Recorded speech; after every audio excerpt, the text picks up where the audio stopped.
হাতে এক নারিকেল। হঠাৎ নারিকেলটা হাত থেকে পড়ে গেল মরুভূমিতে।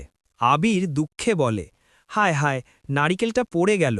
ঠিক তখনই মরুভূমি থেকে বেরিয়ে আসে একটি বিশাল বাঘ। কাঁদতে কাঁদতে বলে, আমি কত কষ্ট করে গাছটা বড় করেছিলাম, দাদু দাদি গাছটা কেটে নিয়ে চলে গেল। হঠাৎ বাঘটির চোখ পড়ে মাটিতে পড়ে থাকা নারিকেলের দিকে। খুশি হয়ে বলে, আরে, এখানে তো একটা নারিকেল। এবার পানি দিয়ে বড় গাছ বানাবো।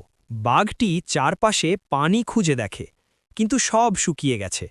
আকাশের দিকে তাকিয়ে কাঁদতে কাঁদতে বলে, হায় আল্লাহ, একটু বৃষ্টি দাও।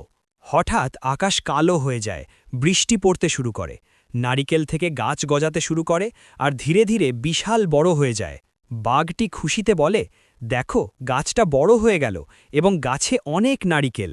এবং বাঘটি বলতে থাকে, বন্ধুরা, তোমরা সবাই গল্পভার্স বিডি চ্যানেলটি লাইক আর সাবস্ক্রাইব করো।